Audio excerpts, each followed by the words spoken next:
Hello দর্শক, আপনারা দেখছেন ডিজিটাল উকিল ইউটিউব চ্যানেল। রাজ্যের মুখ্যমন্ত্রী মমতা বন্দ্যোপাধ্যায় বিরাট বড় ঘোষণা করলেন সিভিক ভলেন্টিয়ারদের জন্য। তাদের বেতন বৃদ্ধি সহ সরাসরি কনস্টেবল পদে নিয়োগ সহ সিভিক ভলেন্টিয়ারদের কিন্তু বড় ঘোষণা করলেন। অর্থাৎ আগে কিন্তু 10% সংরক্ষিত ছিল সিভিক ভলেন্টিয়ারদের, এখন কিন্তু সেটা সংরক্ষিত করা হয়েছে 20%। সিভিক ভলেন্টিয়ারদের কিন্তু সরাসরি পুলিশেও নিয়োগ করা হবে। এ নিয়ে কিন্তু রাজ্যের মুখ্যমন্ত্রী মমতা বন্দ্যোপাধ্যায় বড় বড় ঘোষণা করলেন।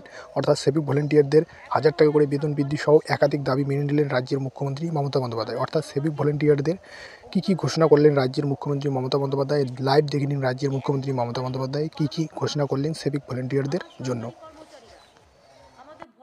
কর্মসংস্থানের জন্য বিভিন্ন সরকারি দপ্তর এবং সরকার নিয়ন্ত্রিত সংস্থাগুলিতে 5 লক্ষ চাকরির ব্যবস্থা করা হবে।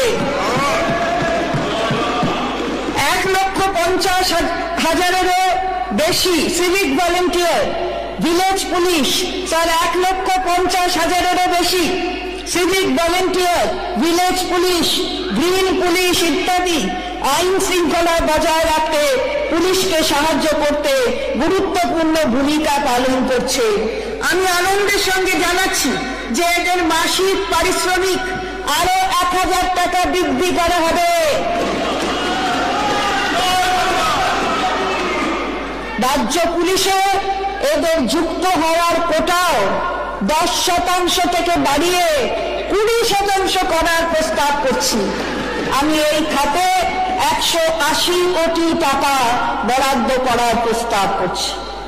আমি আনন্দের সঙ্গে জানাচ্ছি যে বর্তমান নির্দেশিকা অনুযায়ী civic volunteer, village police, green police ইত্যাদি সমেত যে সমস্ত কন্ট্রাকচুয়াল কর্মীরা অবসরকালীন সুবিধা হিসাবে 2 লক্ষ টাকা অথবা 3 লক্ষ টাকা পাওয়ার যোগ্য, তাদের এককালীন অবসরকালীন সুবিধা বাড়িয়ে 5 লক্ষ টাকা করার প্রস্তাব করছি।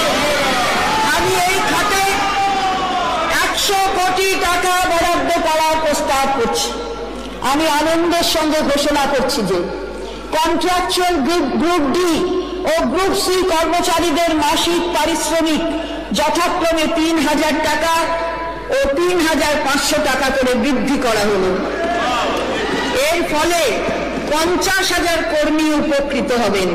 এই উদ্দেশ্যে আমি বছরে 288 কোটি টাকা বরাদ্দ করছি। আমি আনন্দের সঙ্গে ঘোষণা করছি যে